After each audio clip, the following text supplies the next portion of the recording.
The ammonia from the glass cleaner had started to burn the inside of my nostrils hours ago. But I'd learned to breathe through my mouth during my 3 weeks at the Venetian Grande. Each spray released a cloud that caught the afternoon light streaming through the floor-to-ceiling windows, creating tiny rainbows that disappeared as quickly as they formed. Beautiful and temporary, just like everything else in this place that cost more per night than I made in a month.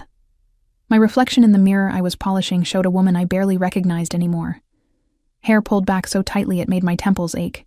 The standard-issue gray uniform that somehow managed to be both shapeless and too tight across the shoulders, and eyes that had learned to look down. Always down. 3 weeks of invisible labor. 3 weeks of pretending I didn't hear the conversations that happened around me as if I were furniture. 3 weeks of rebuilding a life from ashes. The 19th floor of the Venetian Grande was reserved for what management called distinguished guests, which was code for people whose names you saw in newspapers, but never for good reasons. Today's distinguished guest was Enzo Marciano, and even the way the staff whispered his name carried weight. The floors above and below his penthouse suite had been mysteriously cleared, and security had tripled overnight. Not hotel security. Those men in expensive suits with earpieces and eyes that never stopped moving. I wasn't supposed to be on this floor.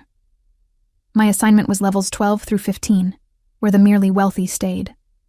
But Maria had called in sick, and Mrs. Kowalski, our floor supervisor, had grabbed me at morning briefing with the desperation of someone who knew better than to leave any area unserviced when certain guests were in residence. Just the hallways and the mirror panels, she'd instructed, her Polish accent thickening with stress. Stay quiet. Don't make eye contact. Don't speak unless spoken to. And for God's sake, Amelia, don't linger. I hadn't planned to linger, but when you spend your days being invisible, you develop a different way of seeing. You notice things. Like the way two of Mr. Marciano's bodyguards, the ones positioned at the end of the hallway near the service elevator, kept checking their phones with a frequency that didn't match their supposed vigilance. Like how they angled their bodies away from the main suite door, creating a blind spot. Like how the bigger one, the one with a scar cutting through his eyebrow, smiled at something on his screen in a way that made my stomach clench with recognition. I'd seen that smile before, on men who'd stood in my father's kitchen 8 years ago, drinking his coffee and eating my mother's biscotti while they planned his death. My hand stilled on the mirror panel, the microfiber cloth suspended mid-wipe. The glass cleaner dripped down in slow rivulets, distorting the reflection of the hallway behind me. In the warped image, I could see scarred eyebrow typing rapidly, his thick fingers surprisingly quick on the small screen. His partner, shorter, but wider, with arms that strained against his suit jacket, leaned in to look, and they both nodded. This wasn't casual scrolling. This was coordination. The bottle of cleaner trembled in my grip. I forced myself to breathe slowly, to keep my movement steady. My father had taught me that staying alive sometimes meant staying still, being patient, watching the predators circle until you understood their pattern. He'd learned that lesson too late, but he'd made sure I learned it early. I moved to the next panel, closer to them now. Close enough to hear the quiet buzz of a phone on vibrate. Close enough to see scarred eyebrows screen when he tilted it at the wrong angle, or maybe the right angle, if God or fate or my father's ghost was still looking out for me. The text was in Italian, but my grandmother had made sure I understood the language even if I couldn't speak it perfectly. 3 words blazed in my vision. 15 minutes, basement entrance. My hands were definitely shaking now. I sprayed the mirror again, creating more of those temporary rainbows, buying time to think. 15 minutes until what? Until someone came through the basement entrance? Until these two were supposed to do something? Until... The suite door opened, and the hallway transformed. 4 more bodyguards materialized from positions I hadn't even registered, forming a loose perimeter. And then he stepped out. Enzo Marciano didn't look like a monster. That was the first thought that cut through my panic. He looked like money, and power had been poured into an Italian suit that probably cost more than the used car I didn't own. Dark hair swept back from a face that belonged on old Roman coins, all strong lines and aristocratic angles. Tall enough that he commanded space without trying, broad-shouldered in a way that spoke of discipline rather than vanity. But it was his eyes that caught me, even though I was supposed to be looking down, always down, dark and assessing, the kind of eyes that noticed everything, almost everything. He walked past me without a glance, as expected. I was part of the wallpaper, another fixture in the expensive hallway. His entourage moved with him. The legitimate bodyguards, the ones whose eyes never stopped scanning, whose hands stayed close to weapons I wasn't supposed to know they carried. But Scarred Eyebrow and his partner stayed put, still covering that blind spot, still checking their phones. 13 minutes now, probably. Maybe 12.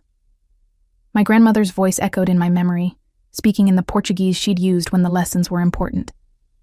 Sometimes the bravest thing is to speak when staying silent would be safer. Your father forgot that.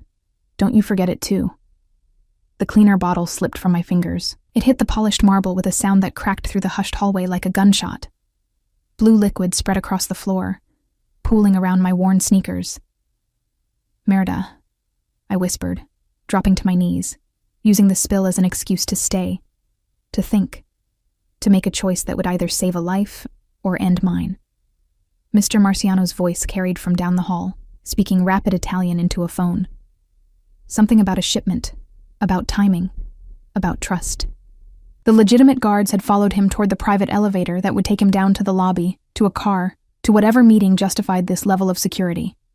Right into whatever was waiting at the basement entrance. I stood up, leaving the spill, breaking every rule Mrs. Kowalski had drilled into me.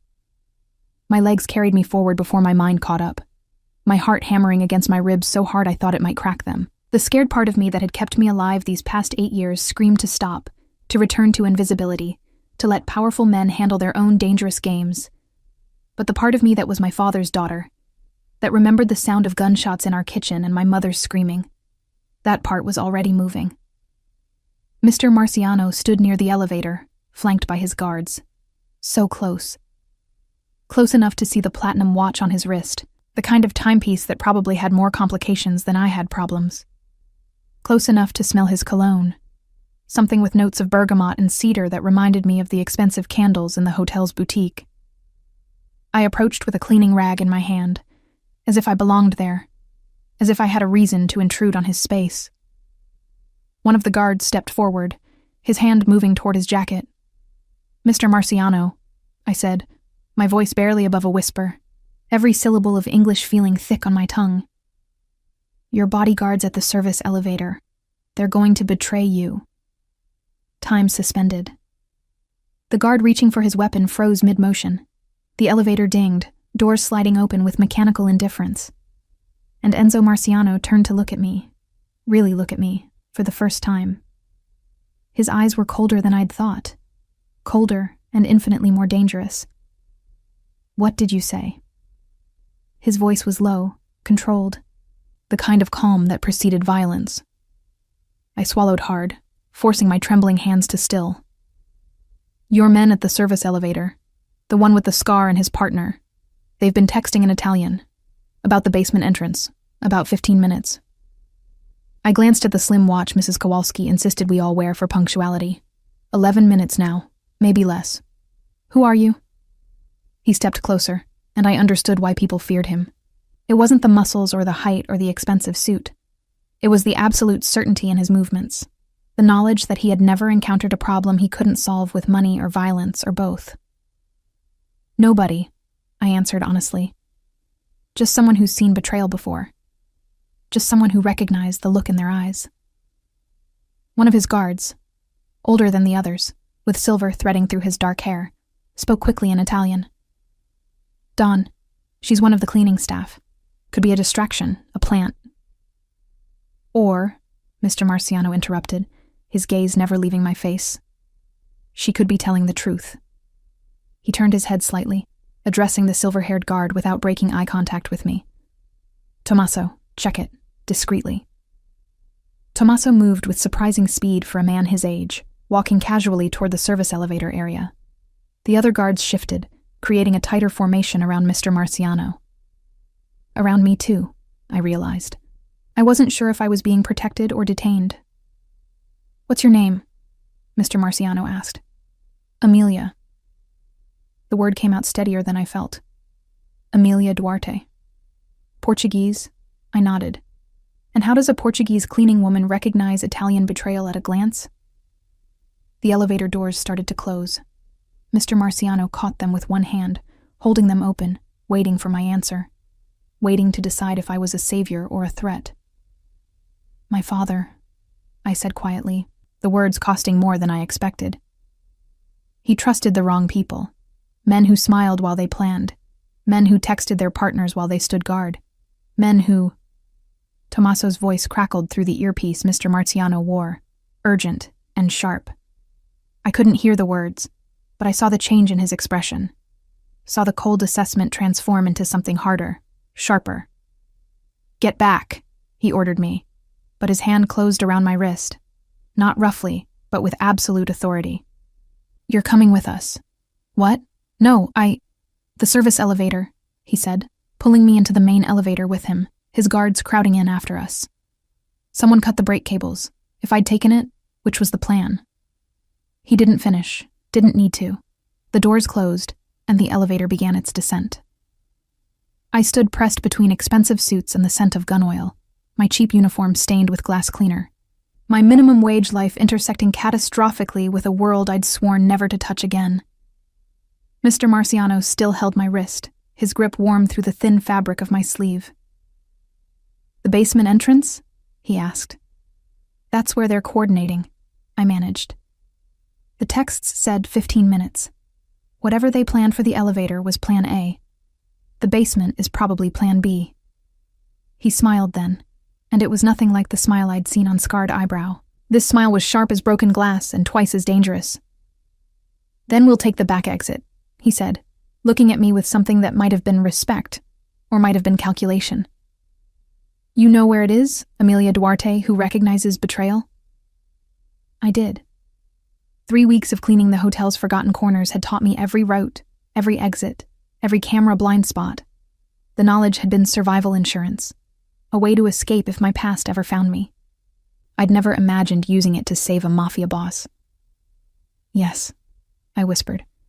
"I know the way." "Then show me," Enzo Marciano said. And somehow, in that moment, with his hand on my wrist and his trust placed in a stranger with a spray bottle, the trajectory of both our lives shifted irrevocably. The elevator continued its descent, carrying us toward a choice I'd never planned to make and a future I couldn't yet imagine. But I'd learned one thing from my father's death. Sometimes staying silent was the most dangerous choice of all. I'd spoken. Now I had to survive the consequences.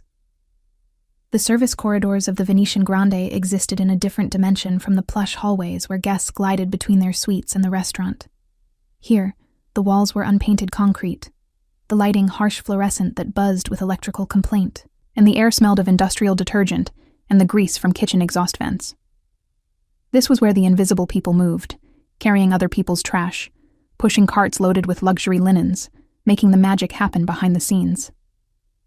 I'd memorized these corridors in my first week, not because I was conscientiously learning my job, but because 8 years of running had taught me that knowing the exits was the difference between survival and ending up like my father, bleeding out on kitchen tile while his so-called friends walked away counting blood money. "Left here," I said quietly, leading Enzo Marciano and his 4 remaining guards through a narrow passage I'd used dozens of times to avoid unwanted attention. The space was tight enough that they had to move single file, their expensive shoes scuffing on concrete that never saw polish. This connects to the loading dock area, but there's a fire exit halfway through that's never locked because the kitchen staff use it for smoke breaks. Tommaso, the silver-haired guard who checked my story, spoke into his wrist mic, coordinating something I couldn't hear. Behind us, the sounds of the hotel continued obliviously. Elevator chimes, the distant clatter of meal service. Someone's radio playing meringue too loud. Normal sounds. While armed men hunted us through the building. Mr. Marciano moved beside me now, having pushed forward through his protective detail with the kind of authority that didn't need to be verbal. Up close, I could see details I'd missed in the hallway. The faint scar along his jawline, barely visible unless the harsh fluorescent light caught it at the right angle. The calluses on his hands that suggested he knew his way around violence personally, not just by delegation. The way his eyes swept each corner before we turned, the same scanning pattern I'd developed over years of watching for threats. "You're calm," he observed, his voice low enough that only I could hear over the sound of our footsteps echoing off concrete. "Most people would be panicking right now." Panic gets you killed, I replied automatically, then bit my lip. That sounded too practiced, too knowing. I was supposed to be just a cleaning lady, not someone who understood the mechanics of survival in dangerous situations. His eyes narrowed slightly. Your father, the one who trusted the wrong people. What happened to him? We reached an intersection where 3 corridors met. I paused, listening. The third shift kitchen staff would be prepping for dinner service now, which meant the corridor to the right would have traffic. Left was storage, usually empty this time of day. Straight ahead was our best option. He's dead, I said flatly, moving forward. Murdered by men he considered friends. Men who smiled at our family dinners and helped with our restaurant and promised loyalty while they were selling information to his competitors. I felt him processing this, calculating what it meant that a dead man's daughter had just saved his life from a similar betrayal. Your father was in the life, he stated. Not a question. My father ran a small construction business in Queens, legitimate work mostly. But he had connections. He knew people. Sometimes he did favors for those people. I ducked under a low-hanging pipe that I'd learned to anticipate. Behind me, I heard one of the guards curse quietly as he barely avoided it. One of those favors was noticing that a shipment schedule had been leaked. He told the wrong person he'd noticed. That person was the one doing the leaking. And you were there when they came for him. The fire exit appeared ahead, marked only by the red emergency light above it. Through the small window, I could see the narrow alley where kitchen staff took their smoke breaks, empty now in the gap between lunch and dinner shifts.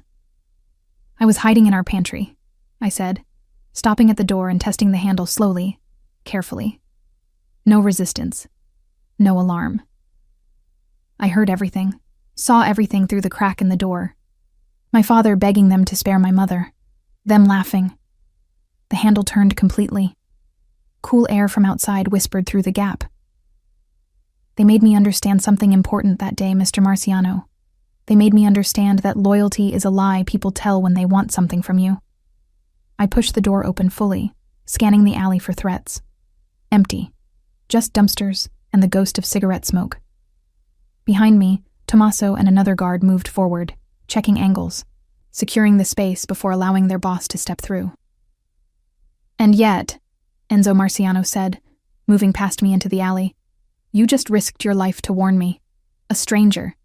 Someone whose organization probably isn't that different from the one that killed your father. He turned to face me, standing in the gray light of the overcast afternoon, looking impossibly elegant even in an alley that smelled of garbage and old cooking oil. Why? I stepped out after him, letting the door close behind us. The question was fair. Why had I done it? Why risk everything I'd rebuilt? My anonymous life, my safe job, my careful invisibility, for a man I'd never met. Because I saw the look in those men's eyes, I said finally. The same look I saw 8 years ago, and I thought. I paused, unsure how to articulate the impulse that had made me act. I thought maybe this time, someone should warn the target.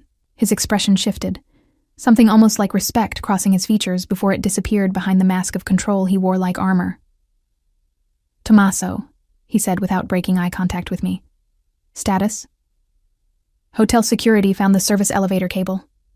Clean cut. Professional work. They're sweeping the basement level now, but whoever was waiting has scattered. The 2 at the service elevator position. Tommaso's voice went cold. They're gone, cleared out the moment we changed direction. Inside job, another guard muttered. Someone gave up our security positions, our timing, everything. Mr. Marciano's jaw tightened, but his voice remained perfectly calm. Carlo, get 3 cars here. Different routes out. 1 decoy, 2 real. Spread the team across them. He glanced at his watch, that complicated platinum piece that probably told time in 6 different time zones and calculated the phases of the moon. We have about 5 minutes before this alley is compromised if they're competent, which we have to assume they are. The guards moved into action with the efficiency of men who'd executed emergency protocols before. Phones came out. Quick calls were made in Italian too rapid for me to follow completely. I caught fragments. Betrayal. Internal breach. Safe house alpha. I started to edge toward the alley opening, toward the street beyond, where I could disappear into Manhattan's crowds, and pretend this had never happened. Return to my invisible life. Clock in for my next shift. Polish mirrors and scrub toilets, and collect my small paycheck, and never, ever intersect with this world again. Enzo Marciano's hand closed around my wrist, gently, but with absolute certainty. Where do you think you're going, Amelia Duarte? Back to work? I tried, hating how my voice rose at the end, turning it into a question. My shift isn't over until 6. Mrs. Kowalski will be looking for me. Your shift, he repeated, something almost like amusement in his tone.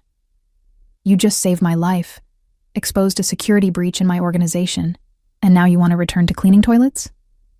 It's honest work, I said defensively, and it's mine. I earned it. Nobody handed it to me because of my connections or my name. Nobody can take it away because I crossed the wrong person. They already can, he said quietly, and something in his voice made my stomach drop. The men who tried to kill me tonight know that someone warned me. They saw you talking to me. They watched me follow your advice instead of taking the service elevator. And they're smart enough to know that dead mafia bosses don't answer questions, but cleaning women who witness too much. He didn't finish. He didn't have to. I didn't see anything, I insisted, trying to pull my wrist free. His grip remained firm, not painful, but unmovable. I don't know anything. I can keep my mouth shut. I've been doing it for 8 years. 8 years? Tommaso interjected, moving closer. How old were you when your father was killed? 17, I admitted. Young enough that they didn't see me as a threat. Young enough to disappear. But not young enough to forget, Mr. Marciano observed. Not young enough to stop recognizing the signs. Not young enough to stay silent when you saw betrayal happening again. His thumb moved against my wrist, resting on my pulse point, where my heartbeat surely betrayed my fear. You have the instincts of someone who's been hunted, Amelia, which means you know I'm right. The moment you walk away from this alley, you become a liability, a witness, a loose end. Then what? The question came out sharper than I intended, edged with the anger that had been building since I'd made the choice to speak. You're saying I traded my invisible life for what?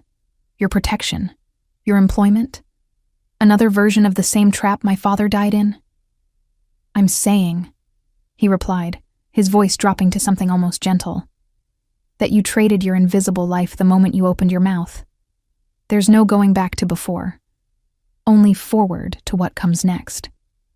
3 black SUVs pulled up to the alley entrance, their tinted windows reflecting nothing, revealing nothing. The guards moved immediately, creating a protective formation around Mr. Marciano.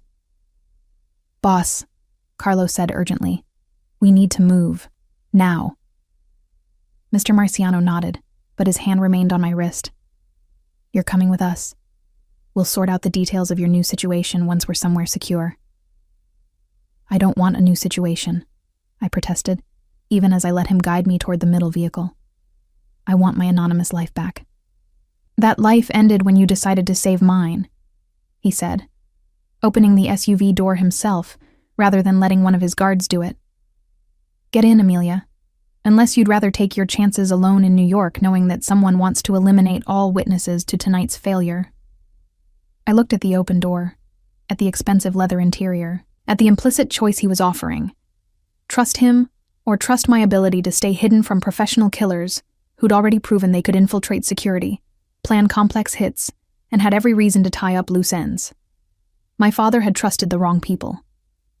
But he'd also taught me that sometimes the enemy you can see is safer than the threats you can't. I climbed into the SUV. Mr. Marciano slid in beside me, close enough that I could feel the warmth radiating from his body, smell the cedar and bergamot of his cologne mixing with the leather scent of the interior. The guards took positions in the front seats and the other vehicles. Doors slammed with expensive, solid thuds. Where are we going? I asked, as the vehicle pulled smoothly into traffic, blending seamlessly with the evening rush of Manhattan. Somewhere safe, he replied, already pulling out his phone, typing something rapidly. Somewhere I can figure out who in my organization betrayed me, how deep it goes, and what they wanted badly enough to risk my wrath. And what about me? I watched the familiar streets slide past the tinted windows, watching my normal life literally disappearing behind us. What happens to the cleaning woman who saw too much? He looked up from his phone, those dark eyes assessing me with an intensity that made me want to look away.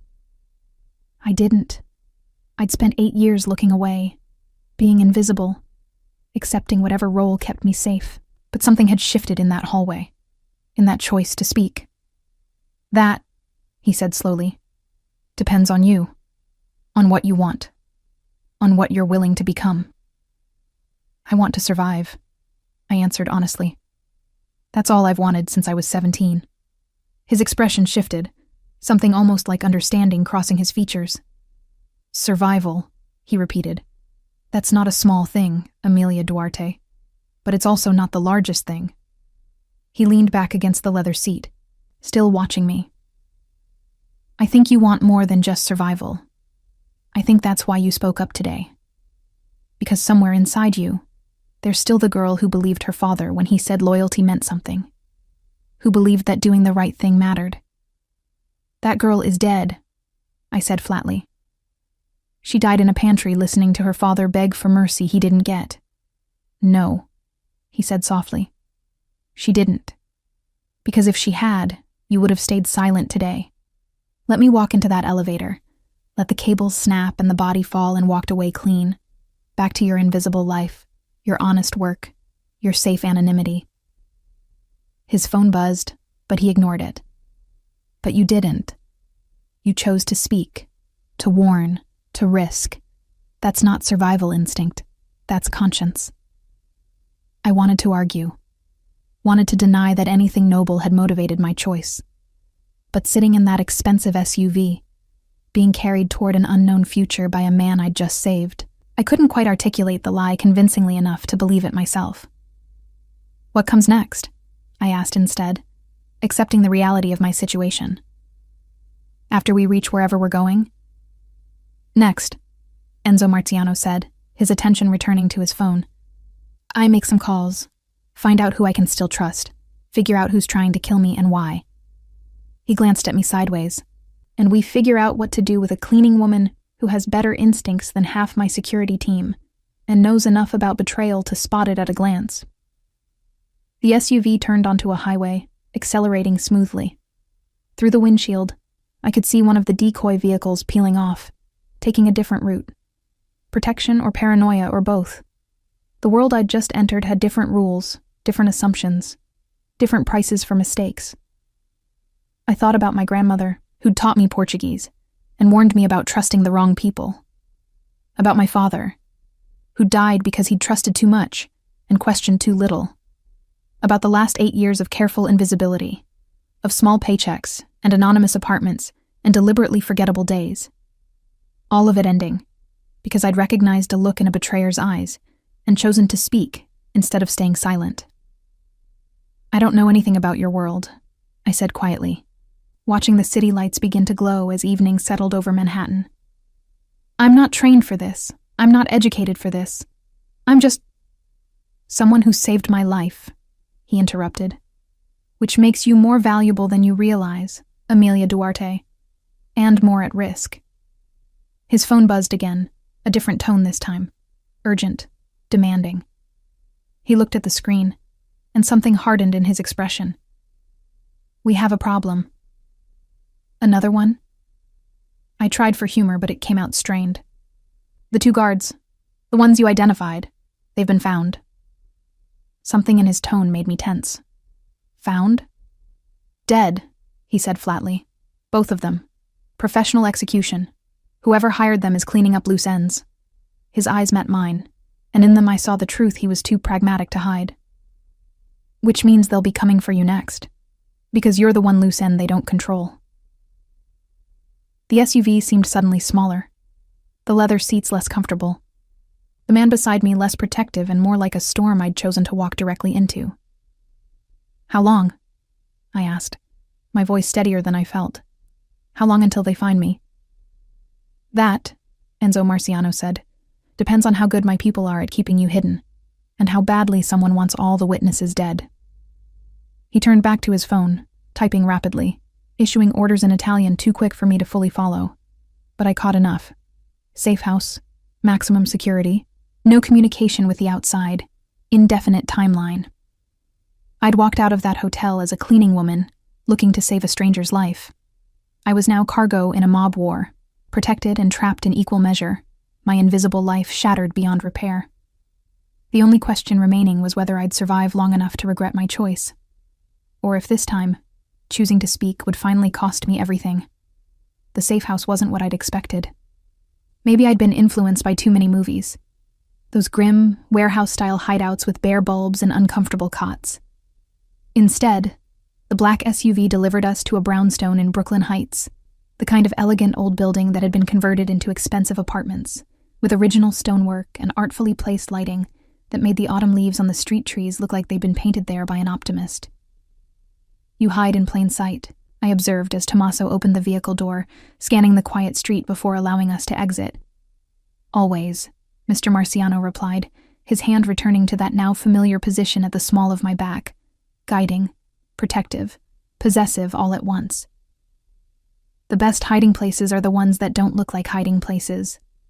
Inside, the building smelled of old wood and money. That particular scent of quality that doesn't announce itself, but permeates everything anyway. The apartment occupied the entire third floor, accessed by a private elevator that required a key card and a biometric scan. More security than I'd seen outside a bank vault. The door opened into an open-plan living space that managed to be both luxurious and comfortable. Exposed brick walls, modern furniture in shades of cream and charcoal, floor-to-ceiling windows that looked out over the street with bulletproof glass that was probably expensive enough to finance a small country. Art on the walls, the kind I'd only seen in museums, where even the frames were worth more than my annual salary. "You'll stay here," Mr. Marciano said, moving through the space with the familiarity of someone who'd been here before. Many times. "Second bedroom is yours. Everything you need is already stocked. Clothes, toiletries, food. Tommaso will be in the first bedroom. Carlo's team rotates surveillance from the building across the street. You don't leave without clearance. You don't contact anyone from your former life.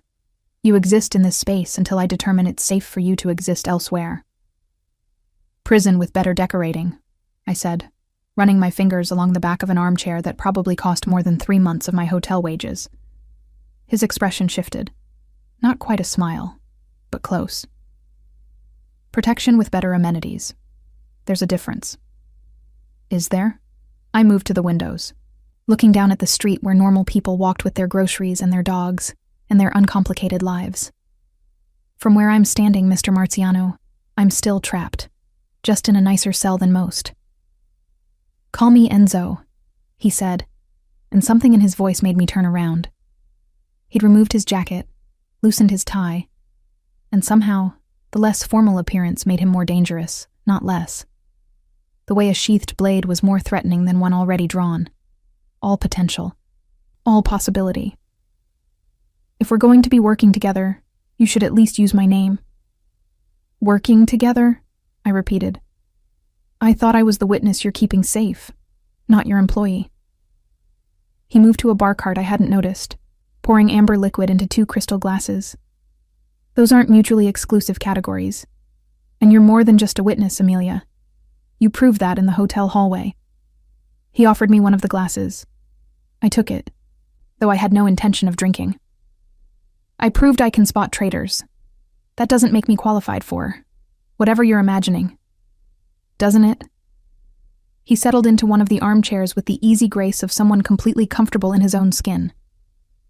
"Tell me about your father's business, the construction company. What did you do there?"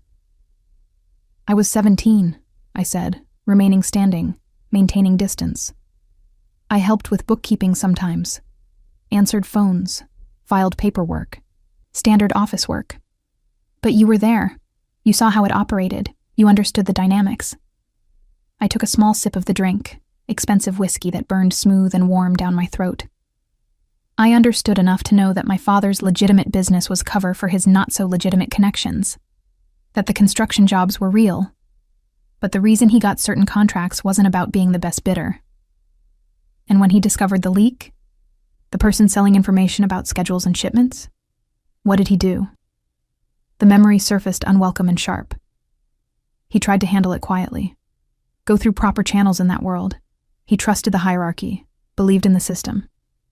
He thought if he reported the betrayal to the right people, justice would be served within the organization. I moved away from the window, suddenly unable to look at the peaceful street. He was wrong. The right people were the wrong people. The hierarchy protected its own interests, not my father's life. Enzo watched me with those dark, assessing eyes. So you learned that formal channels can't be trusted, that the system protects itself, not the individual, that real information has to flow through different routes. He paused. That's a valuable lesson, Amelia, one that many people die without learning. My father died learning it, I said bitterly.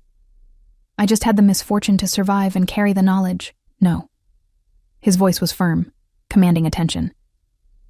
You had the fortune to survive and learn. There's a difference. He set his glass down, leaning forward with sudden intensity. The men who tried to kill me today weren't random hires, Amelia. They were long-term members of my security team. Vetted, trusted, integrated into every level of my operation, which means whoever turned them has been planning this for months, maybe longer. I processed this, my mind clicking through implications the way it used to when I'd helped my father decode which construction contracts were legitimate and which were fronts. You don't know who else has been compromised. Exactly. You can't trust your usual channels of investigation because those channels might be part of the problem. Also, exactly. So you need someone from outside the system, someone with no previous loyalties, someone who can observe without bias because they have no stake in protecting anyone. I met his eyes. Someone disposable, if it comes to that. His expression hardened. I don't consider you disposable, Amelia. But yes, I need someone who can look at my organization with fresh eyes, who can spot the patterns of betrayal because she's seen them before, who has every reason to be paranoid and suspicious and questioning because that's what's kept her alive. You need a spy, I said flatly, inside your own operation. I need a consultant, he corrected, someone who can help me identify the rot before it spreads further. I laughed, the sound harsh in the elegant space. A consultant. That's a nice word for it. What you really need is someone naive enough to think they can navigate your world without getting destroyed by it. Or someone smart enough to know that destruction is coming either way, and who chooses to meet it on her terms, rather than waiting passively for it to arrive. The words landed like a physical impact, because he was right. I'd spent 8 years running, hiding, trying to disappear into invisibility, and it had worked, until it hadn't. Until my conscience had made me speak up, had pulled me out of the shadows and into the direct line of fire. There was no going back. The moment I'd warned him about the traitors, I'd painted a target on my own back.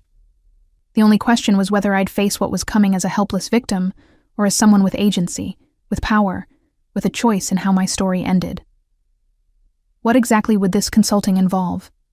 I asked carefully, setting down my untouched whiskey. Enzo stood, moving to a desk against the far wall.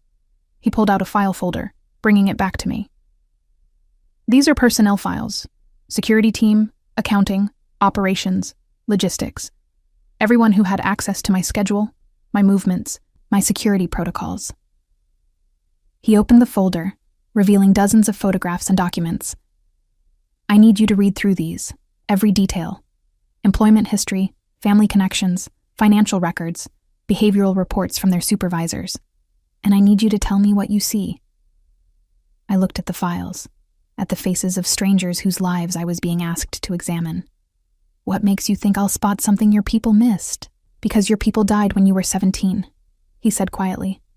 Because you spent 8 years learning to read situations, to trust your instincts, to spot the small inconsistencies that mark betrayal. Because you have no emotional investment in protecting any of these individuals, no reason to excuse suspicious behavior because you've known them for years, or because they've been loyal in the past. He paused. And because you saved my life today by noticing what everyone else missed. That's not luck, Amelia. That's skill. I pulled the first file toward me, opening it to reveal the photograph of a man in his early 40s, dark hair graying at the temples, serious expression. Carlo Benedetti, according to the documentation. Head of personal security. Former military, extensive combat training, 15 years with the Marciano organization. This is Carlo, I said. One of your guards from today. Yes. You suspect him? I suspect everyone, Enzo said simply. Until I have reason not to. I studied the photograph, trying to see beyond the professional portrait to the man I'd briefly encountered. He seemed competent, protective. When Tommaso went to check on your story about the cables, Carlo was the one who moved to shield you. Instinctive reaction, not calculated. Good observation, Enzo acknowledged. What else? I flipped through the file, scanning details. Military service in Somalia. Honorable discharge. Started with the Marciano organization at age 28. Married, 2 daughters. Clean financial records. No unusual expenditures or debt. Performance reviews consistently excellent. He's either exactly what he appears to be, I said slowly, or he's very good at maintaining cover. But, I paused, something nagging at me. His wife. What does she do? Enzo's expression sharpened. Why? Because betrayal usually has a pressure point. Money, ideology, blackmail, family. Your files show his finances are clean. His loyalty has been consistent. But what about his wife's finances? Her connections? If someone wanted to turn one of your people, they'd look for the vulnerability. And family is always vulnerable. He pulled out his phone, typing rapidly. I'll have someone check. Discreetly. He looked at me with something that might have been approval. That's the kind of thinking I need. The questions no one else is asking because they're too close to the situation. I moved to the next file, then the next, building a mental map of his organization. Faces, names, histories, connections, looking for patterns, for inconsistencies, for the small details that didn't quite align. My grandmother's voice echoed in my memory. The devil lives in details, Minhaneta. Always in the details. Hours passed. Enzo ordered food from somewhere. Italian, naturally, arriving in discreet packaging that gave no indication of the restaurant's identity. We ate while working, him fielding calls in Italian, me absorbed in the files, occasionally asking questions that made him pause and reconsider information he'd previously dismissed. This man, I said, pointing to a photo of a thin, nervous-looking individual in his 30s. Marco Santoro. You have him in logistics. Yes, what about him? His gambling debts. Your file says they were resolved 2 years ago through a payment plan with your organization, but there's no follow-up, no verification that he actually paid off the debt, or documentation of where the money came from if he did. Enzo took the file, frowning. You think he's still compromised? I think someone with a gambling problem doesn't usually solve it permanently, I said. They solve it temporarily. And then it comes back, usually worse. If he cleared a significant debt 2 years ago but his salary hasn't increased substantially, where did the money come from? I met his eyes. And more importantly, what did he promise in exchange for that money? He made another call, his voice sharp with command. When he ended it, he looked at me with undisguised respect. You've been at this for 4 hours, and you've already found 2 angles my security team missed. 2 potential weak points, or I'm paranoid and seeing threats where there aren't any. I countered, but without much conviction. The patterns were there once you knew how to look. The small inconsistencies, the unexplained details, the stories that were just a little too neat to be entirely true. Paranoia kept you alive for 8 years, Enzo said. In my world, we call that wisdom. He stood, stretching. Through his dress shirt, I could see the definition of muscle, the physicality that his expensive suits usually concealed. It's late. We should both rest. Tomorrow I'll bring more files, more pieces of the puzzle. You mean I passed some kind of test, I said, calling it what it was. You proved you can do what I need done, he acknowledged. Which is not the same thing as passing a test. Tests have predetermined right answers. What I need is someone who can find answers that haven't been predetermined yet. I closed the file I'd been examining, exhaustion suddenly hitting me like a physical weight. Mr. Marciano. Enzo. Enzo, I corrected, the name strange on my tongue. What happens when we find whoever betrayed you? When we identify the rot, as you called it? What happens to those people? His expression went cold. the warmth I'd almost convinced myself I'd seen vanishing behind a mask of absolute certainty. They answer for their betrayal. Completely. Finally. You mean they die? I said quietly. I mean they face the consequences they invited when they chose treachery over loyalty. He moved toward me, and I fought the urge to step back. Does that bother you, Amelia? Knowing that your investigation will result in deaths? I thought about my father's blood on our kitchen tile, about my mother's screaming, about 8 years of running and hiding and surviving, while the men who'd murdered my family walked free, protected by the same system that had failed us. No, I said honestly. What bothers me is that it doesn't bother me as much as it should. Something shifted in his expression. Surprise, maybe, or recognition. Good, he said softly. Because this world doesn't have room for half measures or gentle justice. It only has room for consequences and the people strong enough to deliver them. He moved past me toward his own room, pausing at the doorway. Get some rest, consultant. Tomorrow we dig deeper. And Amelia? He looked back over his shoulder. Thank you. For saving my life. And for choosing to stay and help me identify who wants to end it. I didn't have much choice in the staying part, I pointed out. You always have a choice, he replied. You could have refused to help, could have demanded to be released despite the risks, could have fought me every step of the way. His dark eyes held mine. But you didn't. You chose to investigate, to question, to help. That wasn't force, Amelia. That was choice. After he closed his door, I stood in the elegant living room, surrounded by luxury and danger in equal measure, holding files full of other people's secrets, and knowing that my own survival now depended on unraveling those secrets before they unraveled me first. I'd walked into that hotel this morning as a cleaning woman, invisible and anonymous. I'd ended the day as a consultant to a mafia boss, investigating betrayal within his organization, and accepting that my findings would result in executions. The girl my father had raised, the one who believed in justice and loyalty and doing the right thing, would have been horrified.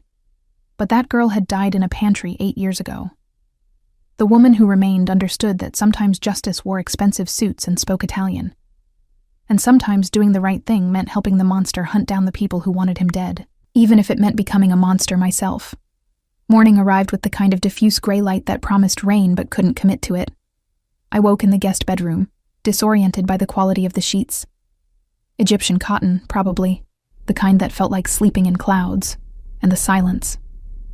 No traffic noise, no neighbors arguing, no radiator clanking, just the soft hum of expensive climate control and the knowledge that armed men were watching the building.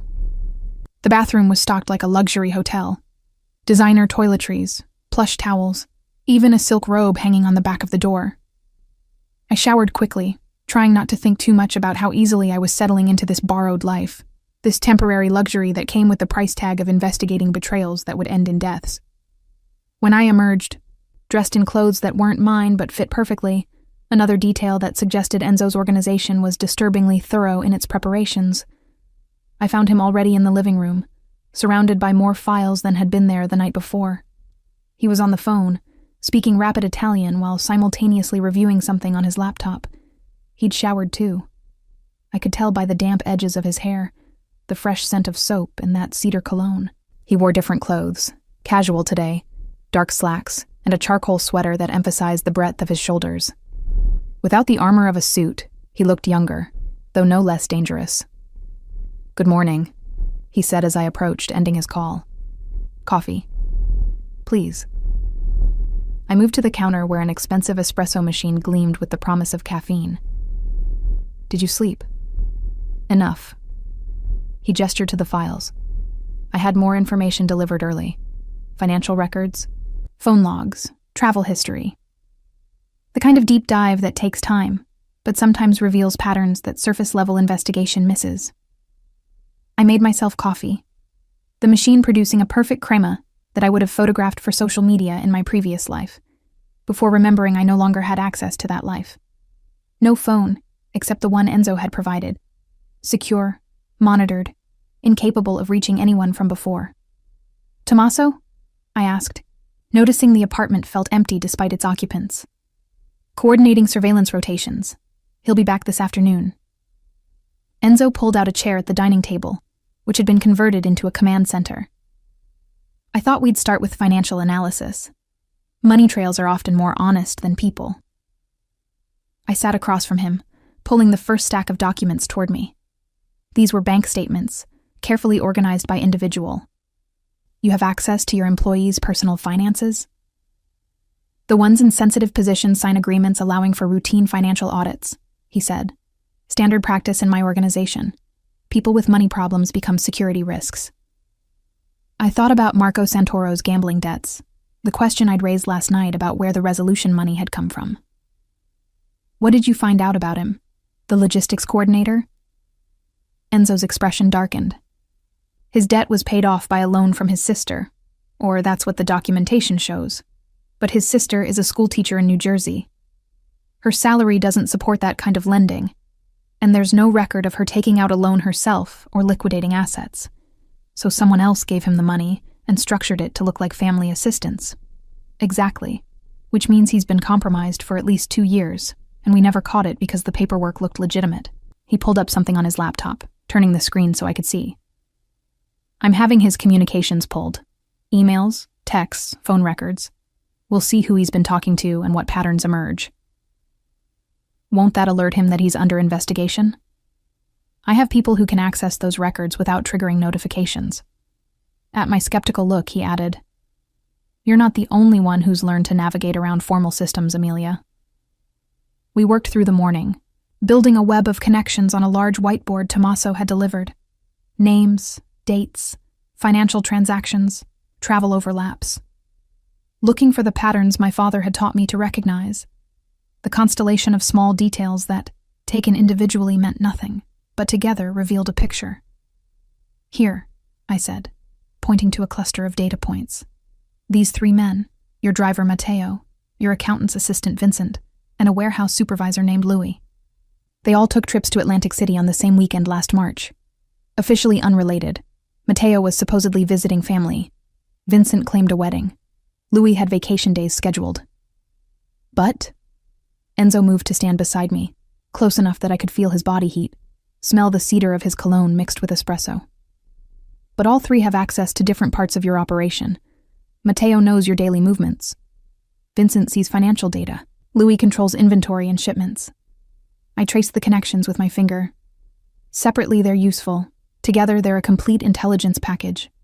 Everything someone would need to plan an operation against you. His hand came up to rest on the whiteboard beside my diagram, his arm creating a bracket around my space without quite touching me.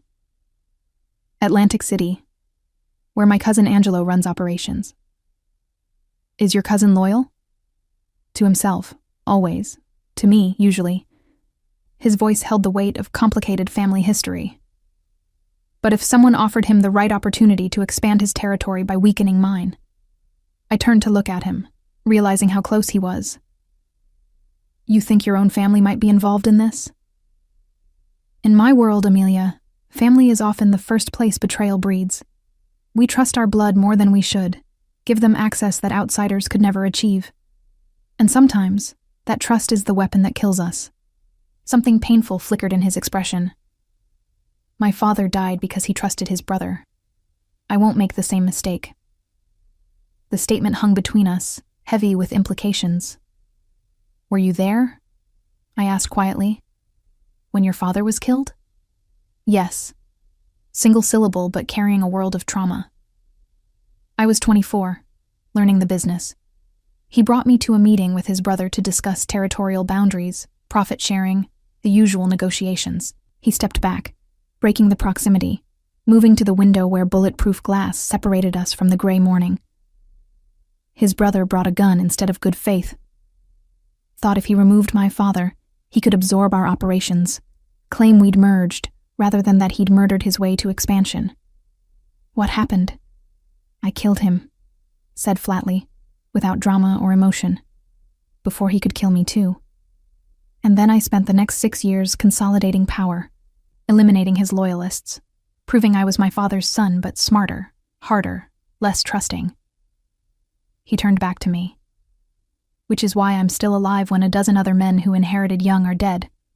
Because I learned the lesson early, Amelia. The lesson you learned in that pantry. Trust is beautiful, and trust is fatal. I understood then why he'd brought me into this. Not just because I had useful skills or had saved his life, but because I was the only person in his orbit who had no pre-existing loyalties, no complicated family ties, no history that could be leveraged or exploited. I was clean precisely because I'd been nothing to him before yesterday. So what do we do about Atlantic City? I asked. About your cousin? We investigate carefully. Tommaso is arranging for a separate team, people outside my usual structure, mercenaries with no connection to Angelo, to observe him, watch his meetings, track his communications, see if there are patterns that suggest collaboration with whoever tried to kill me. And if you find proof your cousin is involved? His expression went cold, the warmth I'd glimpsed vanishing completely. Then family becomes memory, and threat becomes corpse, in that order. The casual efficiency of the statement should have frightened me. Instead, I felt a grim satisfaction because whoever had tried to kill Enzo had also marked me for death by making me a witness. And I'd spent 8 years running from justice that never came, learning that the system protected the powerful, while the powerless just died. If Enzo was the weapon that would finally deliver consequences, then I'd help him aim. There's more, I said, pulling his attention back to the whiteboard. Look at this pattern of shipments through Lewis's warehouse. Here, and here, all marked as routine deliveries, all signed off by the same supervisor. But the quantities are just slightly off from what the orders specified. Small discrepancies, the kind that could be attributed to routine errors. But?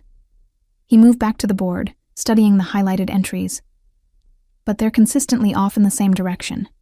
Always a little less inventory arriving than what was ordered, which means somewhere in transit, product is being diverted. I pulled up the corresponding financial records, and the payments are being processed for the full amount, so the missing inventory represents pure profit for whoever's skimming. Enzo was quiet for a long moment, his jaw tight with controlled fury. How much? I'd already done the math. Over 18 months, approximately $2.3 million in diverted product. The same amount that's missing from my offshore accounts, he said quietly. Money I thought was stolen electronically. But what if it wasn't stolen at all? What if it was never deposited because the shipments it was supposed to purchase were diverted before they ever reached my operations? Then whoever planned this has been setting you up for years, I concluded.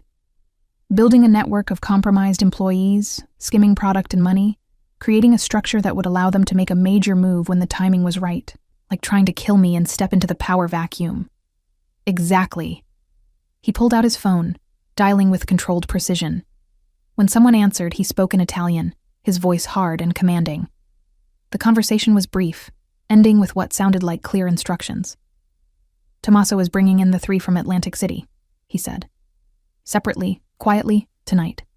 We'll have a conversation about their travel plans and their recent activities. See whose story stays consistent under pressure and whose falls apart. You're going to interrogate them, not a question. I'm going to give them an opportunity to explain themselves, he corrected. What happens after that depends on the quality of their explanations. I should have felt horror at the thought of what those interrogations might involve. Instead, I felt only a cold satisfaction. These were the men who'd plotted to kill Enzo, who'd made me a target by association, who represented the same kind of betrayal that had killed my father. I want to be there, I said. When you question them. His eyes sharpened. Why? Because I know how liars look. I know the small tells, the inconsistencies, the ways people's stories unravel under pressure. I held his gaze. And because I have a stake in this now, they're not just threats to you anymore.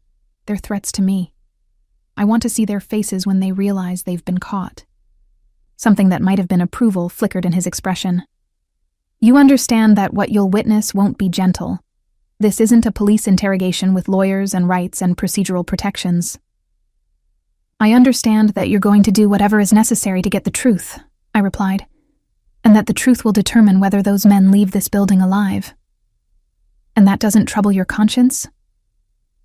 I thought about my father's blood, about my mother's screaming, about 8 years of knowing the men who'd murdered them were protected by money and connections, and a system that valued power over justice. My conscience, I said quietly, died with my family. What's left is pragmatism. And pragmatism says that people who try to kill you should face consequences, real ones, final ones.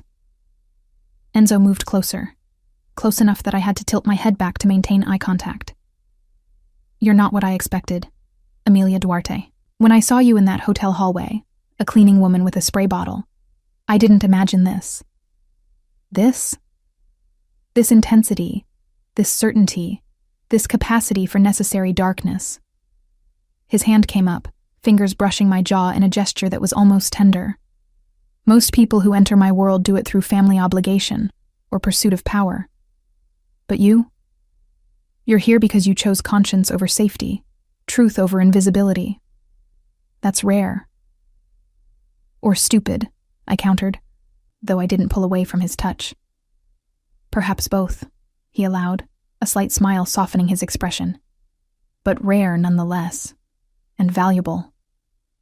The moment stretched, charged with something I didn't want to examine too closely. This man was dangerous, criminal, someone who spoke casually about executions and maintained power through violence. Everything I'd spent 8 years trying to escape, but he was also the first person in those 8 years who'd looked at me and seen capability instead of just vulnerability, who'd offered me agency instead of just protection, who'd recognized that I had something valuable to contribute beyond just being kept safe. We should keep working, I said, stepping back, breaking the tension. If Tommaso is bringing them in tonight, we need to have all the evidence ready. Every transaction, every inconsistency, every piece that proves their betrayal. Agreed. He moved back to the laptop, but not before I saw satisfaction in his expression. As if I'd passed some test I didn't know I was taking.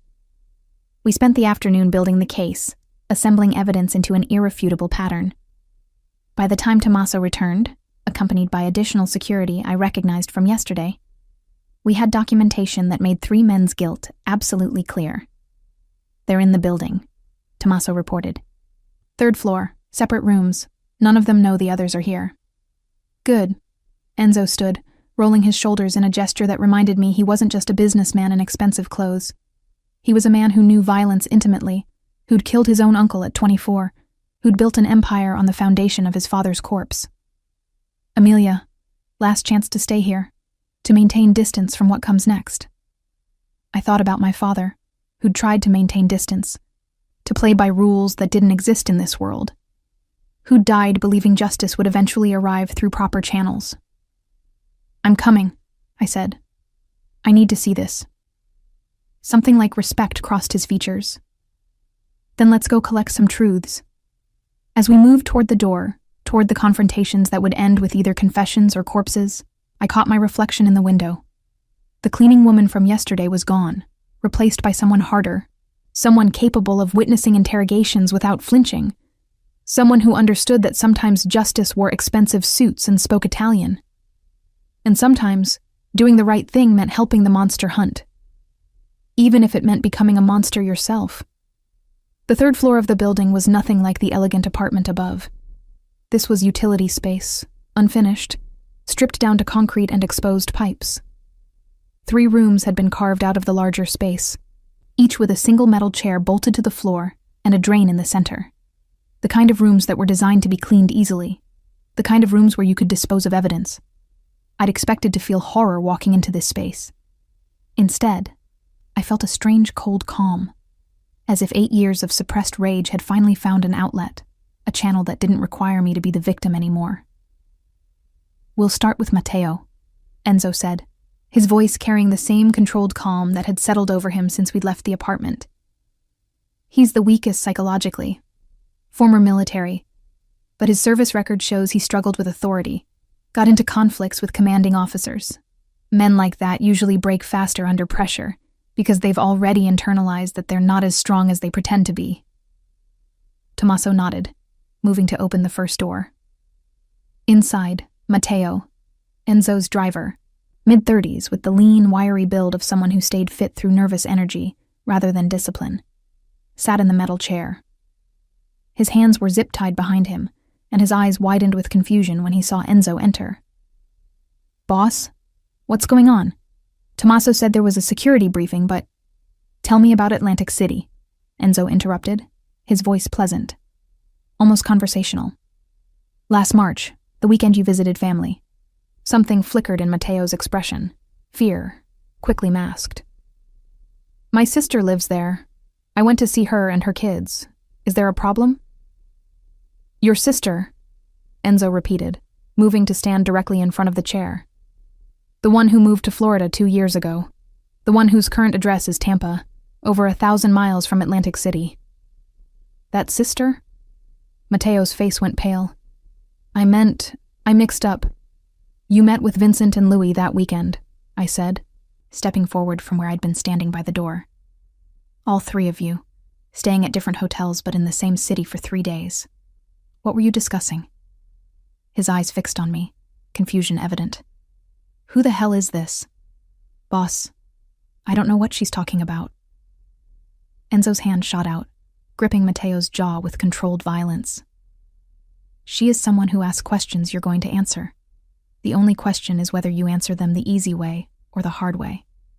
"I didn't do anything," Matteo insisted, his voice rising with panic. "I've been loyal. I've driven you everywhere for 3 years. You've been feeding information about my movements to whoever paid off your gambling debts," Enzo interrupted. "The ones you accumulated at that casino in Atlantic City. The ones that would have gotten your legs broken if someone hadn't covered them for you." He released Matteo's jaw, stepping back.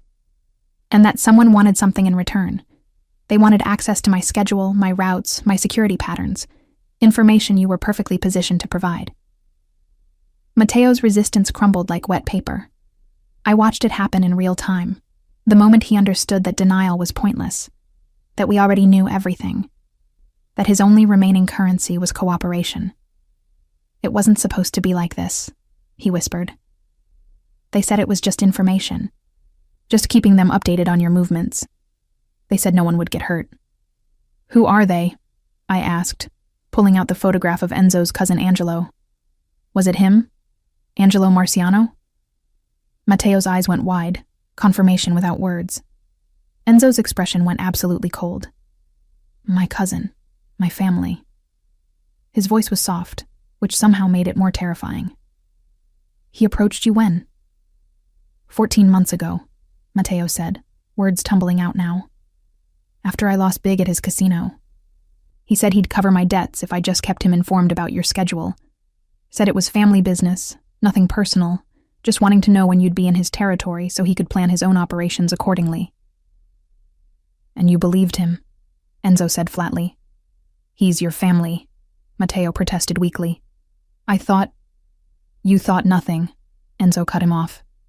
"You took money from my enemy and betrayed me for more than a year." He pulled out his phone, showing Matteo something on the screen.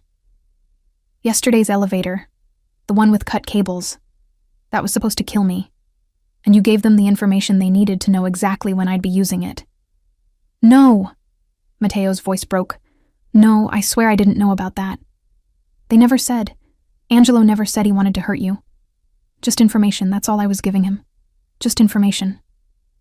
I leaned against the wall, watching the betrayer beg, feeling nothing but cold satisfaction. "Information is a weapon," I said quietly. "You just didn't realize you were loading the gun that was pointed at your boss's head." Enzo looked at me, something unreadable in his expression, then back at Matteo. "Vincent and Louis, they were recruited the same way?" "I don't know about Louis," Matteo said desperately. "Vincent, yes. He has a kid, special needs, medical bills Angelo offered to cover in exchange for financial data. But I don't know about Louis. Angelo kept us separated, said it was safer if we didn't know what the others were providing." "Classical cell structure," I observed. "Keep the assets isolated so if one is compromised, the others remain secure." Enzo nodded, then addressed Tommaso. "Take him to holding. We'll continue this after I've spoken with the others." As Tommaso and 2 other guards moved to escort Matteo out, the driver looked at Enzo with desperate hope. "Boss, I can fix this. I can testify against Angelo. You can be grateful, Enzo interrupted, his voice like winter, that I'm allowing you to live long enough to provide that testimony. After that, your usefulness ends, and so will you. The door closed behind them, leaving me alone with Enzo in the concrete room. He stood very still, his control absolute, but I could see the tension in his shoulders, the tightness of his jaw. This wasn't just betrayal. This was family betrayal, the kind my father had faced, the kind that cut deepest, because it came from where you were supposed to be safest. Your cousin, I said carefully. What will you do about him? What needs to be done, he replied. But first we finish here. Vincent next. I want confirmation that the financial data was being fed to Angelo, then Louis, to understand the full scope of the product diversion. Vincent broke even faster than Matteo. Within 10 minutes, we had a complete confession. 2 years of providing detailed financial information, including offshore account numbers and transaction schedules. His son's medical bills were being paid directly by a shell company registered to one of Angelo's legitimate businesses, a health clinic that specialized in experimental treatments and had enough layers of corporate protection to make the payment trail nearly invisible. I never wanted this, Vincent kept saying, tears streaming down his face. My son needs specialized care. The treatments are experimental, not covered by any insurance. Angelo said he was helping family. My wife is his goddaughter's cousin. He said it was just keeping him informed so he could manage his own investments better, avoid conflicts with your operations. And you believed that? I asked, no sympathy in my voice. For 2 years you believed that? I wanted to believe it, Vincent whispered, because the alternative meant accepting that I was betraying the man who gave me a chance when no one else would hire me. Enzo said nothing, just walked out, leaving Vincent to his tears and his guilt, and the knowledge that his cooperation might buy his son continued treatment, but wouldn't save his own life. Louis was different, harder. Former military like Matteo, but career rather than troubled service. When we entered his room, he didn't ask questions or protest. He just looked at Enzo with steady eyes and said, "How much do you know?" "Everything," Enzo replied. "The shipment diversions, the inventory discrepancies, the 2.3 million in product that disappeared into Angelo's distribution network instead of mine. The question is whether you're going to confirm it or waste both our time with denials." Louis was quiet for a long moment. Then, "Angelo approached me 3 years ago. Said he wanted to expand his operations but needed reliable supply lines. Offered me twice my salary to redirect certain shipments, make it look like routine losses. Theft, spoilage, shipping errors. The money went into an offshore account, untraceable to me unless you had the kind of access to financial records that most organizations don't maintain." "But I do maintain it," Enzo said. "But you do," Louis agreed. "Which is why I knew this day would eventually come. Angelo said you'd never notice. That your operation was too big to track every small discrepancy. He was wrong. I studied Louis, this man who'd betrayed his employer with cold calculation and was now facing consequences with equally cold acceptance." "Why?" I asked. "If you knew you'd eventually be caught, why do it?" "Because the money was good while it lasted," he said simply. "And because I've been in this business long enough to know that everyone eventually ends up in a room like this. The only question is whether you die with money in your accounts or die poor." He looked at Enzo. "I chose money. Pragmatic," Enzo observed, "but ultimately foolish. Because money in your accounts means nothing if you're not alive to spend it." "True," Louis acknowledged. "But 3 years of high living was better than 30 years of taking orders and pretending I didn't resent every minute of it." The honesty was almost refreshing after Vincent's tears and Matteo's protestations. This was a man who'd made his choice with open eyes and was now facing the consequences without delusion or denial. "Angelo's plan," Enzo said. "The elevator, the basement team. How much of that did you know about?" "Nothing," Louis replied. "My arrangement was logistics only. I redirected shipments, falsified inventory records, helped him build his supply network. I never had operational information about your security or movements. That was Matteo's role." "But you knew there was a larger plan," I said. "You knew Angelo wasn't just building a parallel distribution network for business expansion. You knew he was positioning to move against Enzo directly. Louis's silence was confirmation enough. And you didn't warn him, I continued. Didn't tell your actual employer that his cousin was preparing to kill him. You just kept taking the money and letting events unfold. My loyalty, Louis said, was to whoever paid best. Angelo paid best. Simple economics. Enzo's hand moved so fast I barely saw it. One moment he was standing relaxed. The next his fist connected with Louis's jaw with a crack that echoed off concrete walls. Louis's head snapped to the side, blood spraying from his split lip. That, Enzo said calmly, was for simple economics. Tommaso, take him to holding with the others. After Louis was removed, still conscious, still meeting Enzo's eyes with that same cold acceptance, we stood alone in the room again. Blood drops on the concrete floor, the only evidence of violence. Easy to clean. Everything about this space was designed to be easy to clean. You're troubled, Enzo observed, looking at me. I'm not troubled, I replied. I'm thinking. About how easily these men betrayed you. 3 different motivations: gambling debts, medical bills, simple greed, but all led to the same end. Your cousin identified weaknesses and exploited them systematically. He's been planning this for years, building a network within your organization so that when he finally moved, he'd have eyes and hands everywhere. I know, Enzo said quietly. Which means he probably has more people we haven't identified yet. More compromised employees waiting to act when called upon.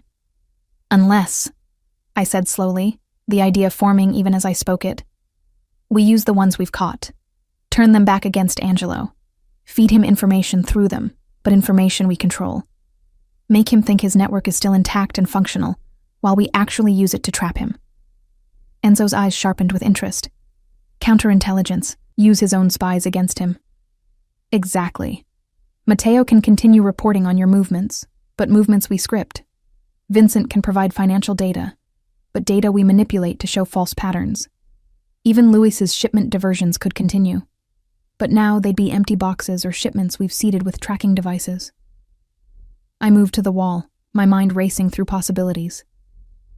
Angelo thinks he has perfect visibility into your operations. We turn that visibility into blindness by feeding him exactly what we want him to see. And then when he moves, based on false information, we're waiting. More than waiting. We're choosing the ground, the timing, the circumstances. We transform from hunted to hunter. I looked at him. But it requires keeping those 3 men alive, using them. Can you do that? It was a genuine question, because what I was proposing required Enzo to set aside his instinct for immediate revenge, for final justice, to play a longer, more complex game. He was quiet for a long moment, his expression unreadable. Then, "You're suggesting I let the men who betrayed me continue to live, continue to have access to my operations, continue to pose a potential threat, in exchange for the possibility, not certainty, but possibility, of using them to trap Angelo." "I'm suggesting you turn a weakness into a weapon," I corrected. "These men are compromised, yes, but they're also known quantities now. We understand their motivations, their handlers, their methods. That's more valuable than simply eliminating them and leaving Angelo wondering what we know. And if they betray us again, if they warn Angelo that we've discovered them, then we make the stakes absolutely clear," I said. Matteo's family in Tampa, Vincent's son's medical care, Louis's offshore accounts, all of these are leverage. We make them understand that cooperation buys continued existence. Betrayal costs everything they value. Enzo moved closer, studying me with that intense focus that made me feel simultaneously seen and assessed. "You're not just suggesting counterintelligence. You're suggesting I take hostages, use their families as insurance for their continued cooperation." "I'm suggesting you use every tool available," I replied. "The same way Angelo did. He found weaknesses and exploited them. We do the same thing, but from the other direction. Turn his weapons back against him. You've developed a remarkably ruthless strategic mind, Emilia Duarte. Not quite approval in his voice, but not disapproval either. Something more complex. For someone who was cleaning hotel rooms 2 days ago. I've had 8 years to think about how my father died, I said quietly. 8 years to imagine what justice would look like if the system wasn't designed to protect people like Angelo. 8 years to understand that sometimes fighting monsters requires becoming someone who understands monstrous tactics. His hand came up, fingers tracing the line of my jaw with surprising gentleness. And you're comfortable with that? With becoming what you've spent years running from? I met his eyes, these dark windows into a world I'd once feared, and now found myself actively shaping. I'm comfortable with surviving, with ensuring that this time, the betrayers face consequences instead of walking away clean, with helping you dismantle your cousin's network so thoroughly that he never threatens you again. I paused. And yes, with using their families as leverage if that's what ensures cooperation. Because Angelo would do worse, and because I learned the hard way that mercy is what gets you killed. Something shifted in his expression. Recognition, perhaps, or respect. Then we'll do it your way. Keep them alive, turn them into weapons. Use Angelo's own network against him. He stepped back, breaking contact. But understand this, Amelia. Once we start down this path, there's no walking it back. You'll be as complicit in what follows as I am. As guilty by any conventional moral standard of the violence we use to achieve our ends. Good, I said, surprising myself with the certainty in my voice. Because conventional moral standards failed my family, and I'm done pretending that following rules written by people who've never faced real consequences will somehow produce justice. He smiled then. Not the cold smile I'd seen him use on others, but something warmer, more genuine. My father would have liked you, he said quietly. He believed in loyalty above everything. Believed that the organization was family, that family was sacred. That belief got him killed by his own brother. The warmth faded. I'm smarter than my father. I believe in results, in outcomes, in using every weapon available to protect what's mine and destroy what threatens it. And right now, Amelia, you're proving to be one of the most effective weapons I've ever acquired. I'm not a weapon, I countered. I'm a partner. In this investigation, in this strategy, partners have agency, have equal stake in outcomes. Is that what you want? He moved closer again, close enough that I could see the fine lines at the corners of his eyes, the places where his dangerous life had left its marks. To be my partner? To be complicit not just in investigating betrayal but in executing justice as I define it? I thought about the alternative. Returning to cleaning hotel rooms, always watching over my shoulder, always waiting for Angelo's people to find me and eliminate the witness. Living in fear, in hiding, in that half-life I'd endured for 8 years. Or I could step fully into this world. Use the strategic mind I'd inherited from my father, the survival instincts I'd developed since his death, the capacity for necessary darkness I'd discovered in myself over the past 2 days. Become someone who shaped outcomes, rather than just surviving them. Yes, I said. That's what I want, to be your partner, to help you dismantle Angelo's network and ensure he pays for trying to kill you. And after that, I paused, the future suddenly visible in a way it hadn't been since I was 17.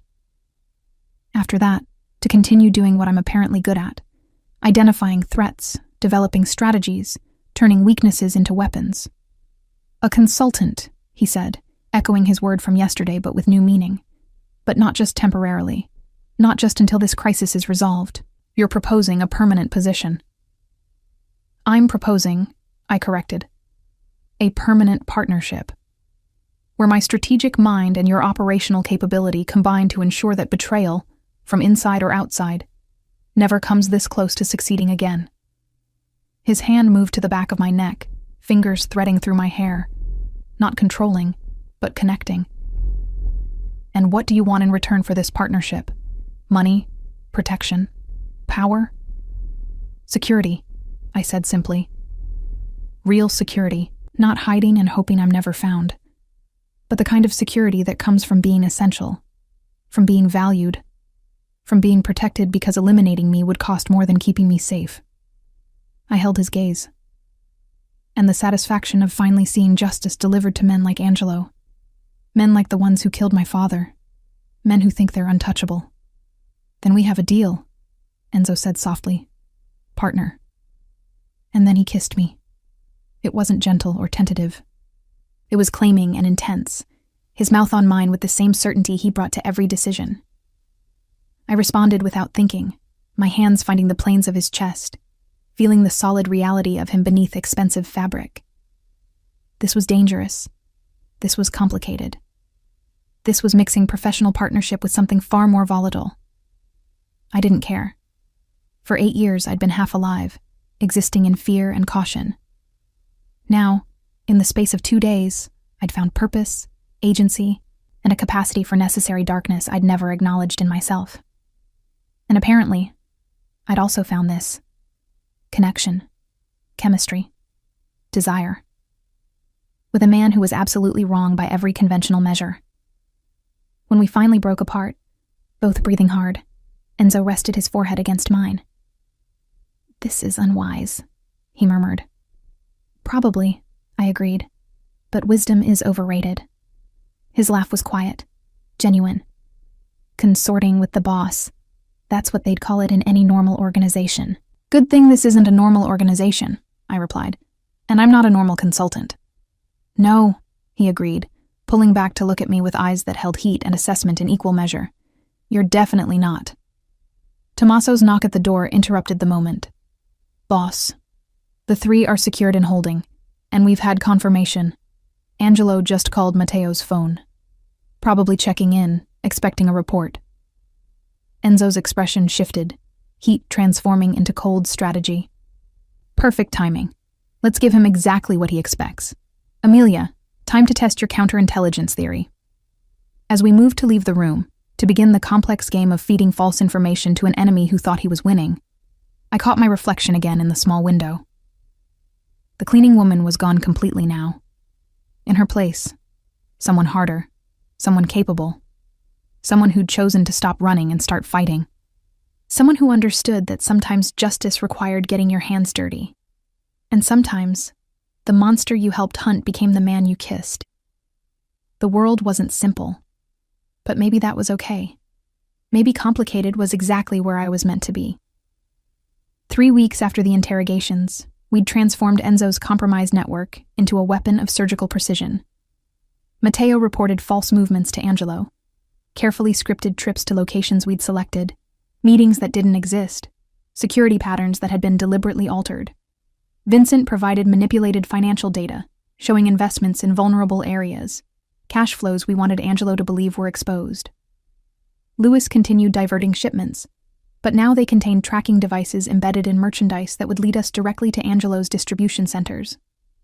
Angelo, believing he had perfect visibility, was making moves. Aggressive moves, trying to consolidate territory while he thought Enzo was distracted elsewhere. Approaching Enzo's legitimate business partners with offers that assumed Enzo's organization was weakening from internal strain. He had no idea he was walking into a trap we'd spent weeks perfecting. The command center in the Brooklyn brownstone had expanded.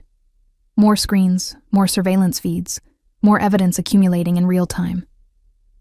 I'd learned to read the patterns, to predict Angelo's next moves based on the information we fed him. Enzo had been right.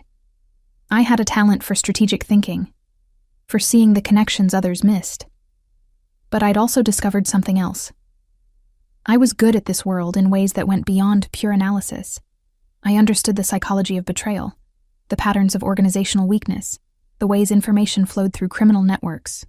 8 years of watching and surviving had given me insights that formal training never could. "He's moving," Tommaso announced, pointing to one of the screens. "Just put 8 men on the warehouse in Queens, the one where we've been feeding information about a major cash shipment." "How many does he have total?" I asked, moving to study the surveillance feeds. 20 confirmed, Tommaso replied. Another dozen possible. He's been recruiting from smaller organizations, promising them better territory and higher percentages once he takes over Enzo's operations. "Arrogant," I observed, assuming victory before the battle is even engaged. "Family," Enzo said from where he stood at the windows, his usual position when thinking through final strategic decisions. He believes blood gives him advantages, that our shared history means he understands me better than I understand him. But he's wrong, I said, moving to stand beside him. Over the past weeks, this had become our pattern, strategic discussions that happened in proximity, as if physical closeness enhanced intellectual connection. Because you've done what he never expected. You brought in someone from completely outside the family structure. Someone with no previous loyalties, no preconceptions about how things should work. Someone who could see the patterns precisely because she wasn't part of them. His hand found mine, fingers intertwining, a gesture that had become natural over the weeks of working together, planning together, existing in this strange partnership that was part professional, part something far more complicated. He spread his forces across 4 locations, Tommaso continued, mapping them on the main screen. The Queen's Warehouse, the restaurant in Little Italy that's been laundering his money, his casino in Atlantic City, and his home base in New Jersey, thinks he's covering all angles, protecting all his assets while he moves against what he believes are your vulnerable points. But he's actually divided his strength, I said, seeing the opportunity immediately. Spread thin across defensive positions because he's paranoid about retaliation, while simultaneously trying to execute an offensive operation. Classic mistake. Trying to attack and defend simultaneously, with insufficient resources for either. Enzo smiled, the expression cold and predatory. Which means if we hit him everywhere at once, he won't have enough people at any single location to mount effective resistance. Coordinated strike, Tommaso agreed. 4 teams, simultaneous action, overwhelming force at each point. By the time he realizes what's happening, it's too late to consolidate or reinforce. What about legal exposure? I asked, the question that always needed to be voiced, even if the answer was already decided. 4 simultaneous operations, all violent, all leaving evidence. That's harder to contain than a single incident. Already addressed, Enzo replied. Half the police commanders in those jurisdictions are on payroll. The ones who aren't will receive calls from the ones who are, explaining that these are internal organizational matters. Street cleaning, essentially. The kind of thing that happens when old power structures need reinforcement. I should have been horrified by the casual admission of police corruption, by the acknowledgement that law enforcement would actively look the other way while violence was committed. Instead, I felt only grim satisfaction. Because this was the same system that had failed my family, that had protected my father's killers because they had the right connections, the right money, the right last names. If the system was broken, then using its brokenness to deliver justice seemed perfectly appropriate. When? I asked. Tonight, Enzo decided. Angelo just moved his Queen's team into position. He's committed now, believes he's executing his attack. We let him think that for the next 6 hours, let him get confident and focused on what he believes is happening. Then we hit all 4 locations simultaneously at midnight. Poetic, I observed. The witching hour. Practical, he corrected. Lowest police patrol density, maximum civilian absence from the areas, darkness to conceal movement. Poetry is inefficient. Tommaso began making calls, coordinating teams, confirming weapons and vehicles and timing. The apartment filled with quiet, efficient activity. Men checking equipment, reviewing target photographs, receiving final instructions in Italian that I'd learned to understand over the weeks of immersion. You'll stay here, Enzo said to me, anticipating my next question. With Carlo and a security detail. You're too valuable to risk in direct action, and Angelo doesn't know you exist. That anonymity is leverage we need to preserve. I thought we were partners, I challenged, though I'd known this was coming.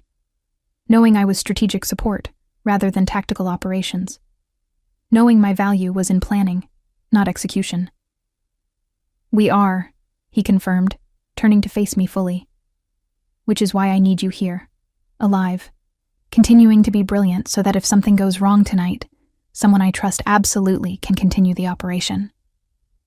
His hands came up to frame my face, thumbs stroking my cheekbones with unexpected tenderness. You've helped me build this trap, Amelia, but I need you to survive it so we can build the next one. The logic was sound. The protective instinct behind it was also clear, and something I'd grown to recognize over the weeks of watching Enzo transform from captor to partner, to whatever this complicated connection had become. "Just don't die," I said, trying for lightness and failing. I've gotten used to having a partner who appreciates strategic thinking. "I'll do my best," he replied, and then kissed me. Brief, intense, carrying weight that neither of us had fully articulated yet. Too soon, probably. Too complicated, definitely, but real nonetheless. The teams deployed at 11:30, black SUVs disappearing into the November darkness. I watched from the windows as they left, then moved to the command center where multiple screens showed surveillance feeds from all 4 target locations. Carlo stood beside me, his presence solid and reassuring. "You did good work," he said quietly. "The boss doesn't trust easy. Doesn't partner easy. But you got past his walls faster than anyone I've seen. Or I just happened to save his life at exactly the right moment to bypass normal vetting," I replied, though I knew it was more than that. Enzo and I had connected on something deeper than circumstance, a shared understanding of betrayal, of survival, of the necessity of sometimes choosing darkness to achieve justice. "Maybe," Carlo acknowledged, "but staying past that initial moment, proving your value day after day, that was you, not circumstance." The screen showed activity beginning, teams moving into position, weapons visible, coordination evident in their synchronized movements. Professional, efficient, overwhelming. At midnight exactly, they hit. I watched it unfold in real time, across 4 screens. Doors breaching, men flowing through openings with tactical precision, resistance crumbling under superior force and planning. Angelo's people had been prepared for defense or offense, but not for coordinated assault on all fronts simultaneously. The Queen's Warehouse fell in 7 minutes. Little Italy restaurant in 5. The casino took longer, 12 minutes, complicated by civilians who needed to be evacuated before the violence escalated. But eventually, that fell too, which left New Jersey, Angelo's home base, where the man himself was coordinating what he thought was his victory, surrounded by his remaining loyal soldiers. The feed showed Enzo's team approaching the compound, a large estate similar to the safe house, but less elegant, more fortress-like. High walls, security gates, probably armed guards at multiple points. "This one will be harder," Carlo murmured. "Angelo chose this location specifically because it's defensible, and he'll fight hardest when it's his own home being invaded." I watched Enzo on the screen, identifiable by his bearing, his movements, the way the other men deferred to him even in the midst of action. He was giving orders, positioning teams, preparing for what would likely be the bloodiest confrontation of the night. The assault began.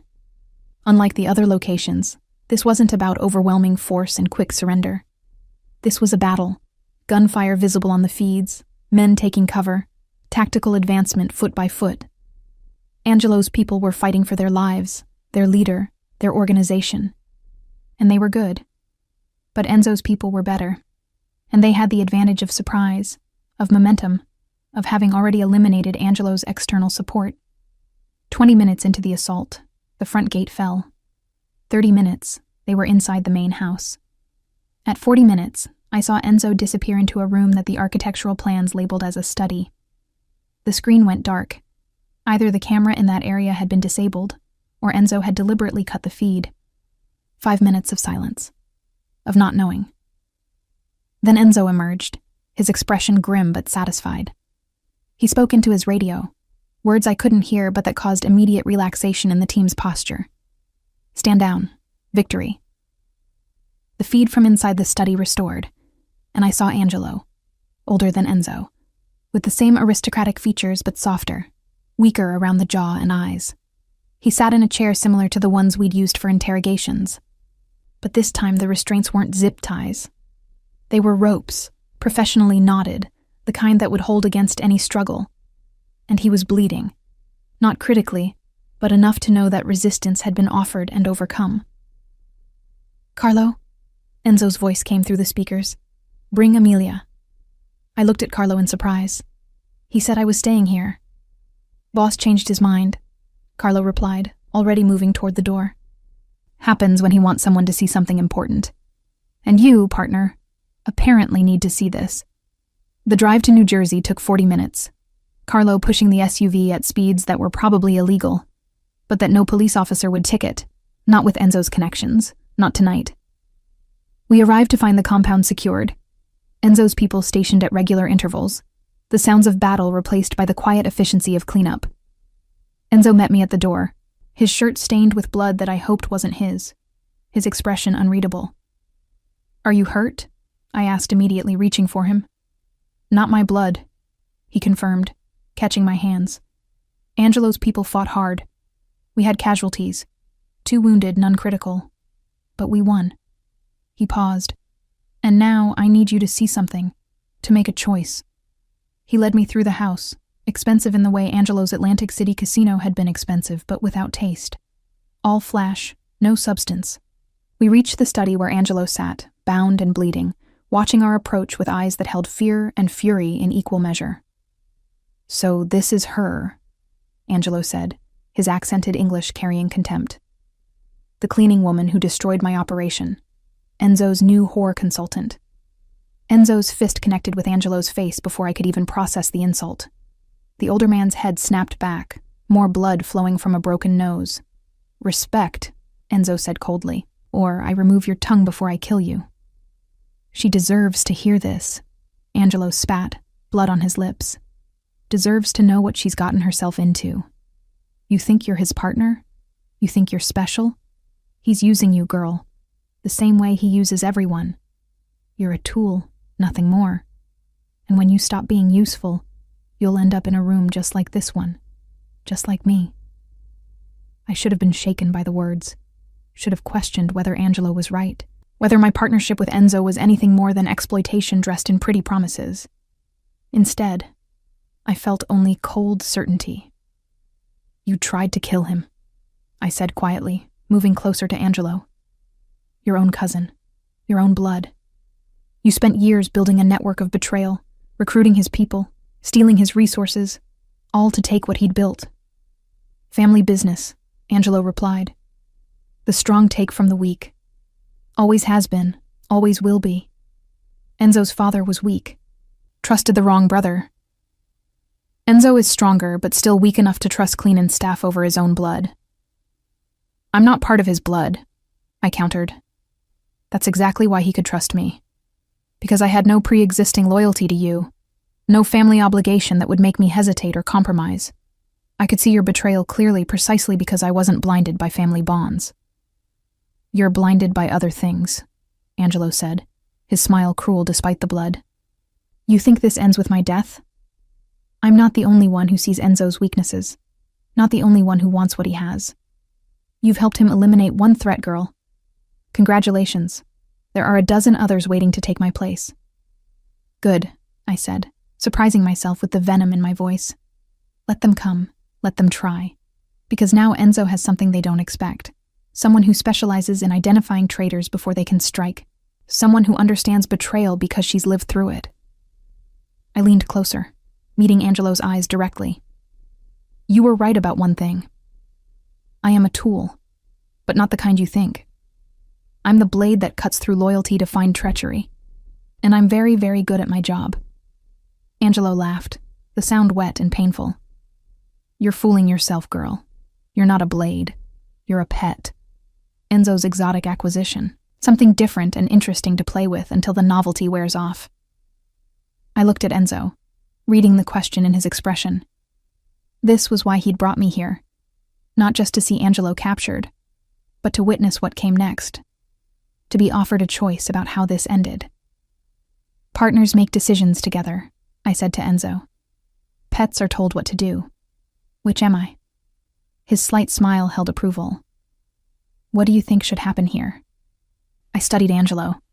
This man who'd tried to kill Enzo, who'd corrupted his employees, who'd stolen millions and almost succeeded in tearing down everything Enzo had built. This man who represented the same kind of betrayer who'd killed my father while smiling at family dinners. "He can't be allowed to survive," I said, the words coming easier than they should have. "Dead, he's a warning.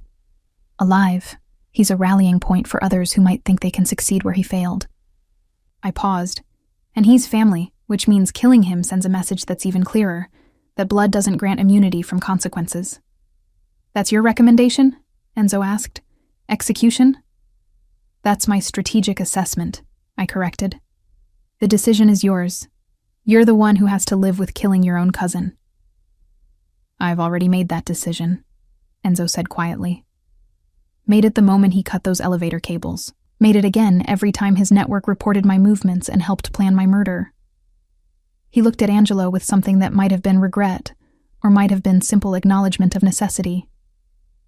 But I wanted you to be part of this moment, Amelia. To see what our partnership results in.